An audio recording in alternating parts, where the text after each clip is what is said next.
Kara, you've shared a great perspective with us that if a youth group, a peer group is going to be a place where young people can just be themselves, then one of the things the youth worker has to do is to treat them all equally, attend to them all equally, and not lean into biases or easy relationships that neglect other people unless they act a certain way. And one of the places where this gets really difficult and complicated is when you have a young man or a young woman leading a youth group, and there are young people who know that being more attractive or more engaging can get more attention from the youth. Now, I'm not talking about frank misconduct. I'm just talking about those attention units that are rather natural but not egalitarian and equal attention. How do we help youth workers not find themselves attending to the people that seek their attention in these ways? Yeah, that's a fascinating question and a really deep one, so I'm glad we're going there, Skip. The first word that comes to my mind is the word accountability.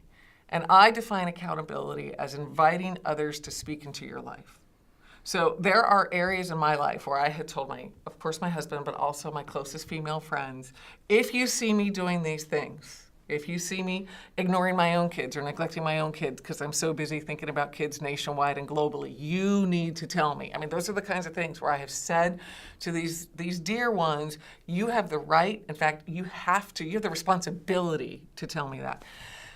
I think thoughtful youth leaders need to ask for that same accountability themselves. And so whether you're a youth pastor or whether you're a youth pastor supervising volunteers or whether you're a volunteer small group leader, I think that's a great accountability question where we say to each other, hey, collectively, we so want our relationships to be pure and holy. We don't want to do anything that causes anybody to even come close to stumbling or doing something inappropriate.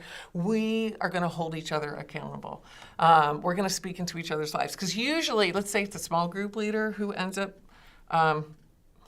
journeying into gray territory. Usually that youth pastor, there was a warning sign.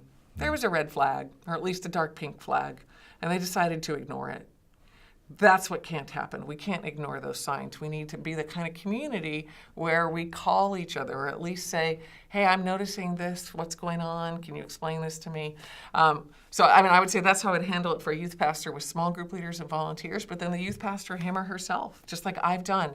You need to have people who can ask you any question, who can look at your calendar, who can look at your texts, and are there texts that you've been sending to kids that are maybe borderline inappropriate? Again, we're not talking about gross misconduct, but just a little too flirty, a little too many smiley face emojis or whatever it might be. I mean, we all need those kind of adults in our lives, and I urge youth pastors to proactively, intentionally invite other adults to hold them accountable.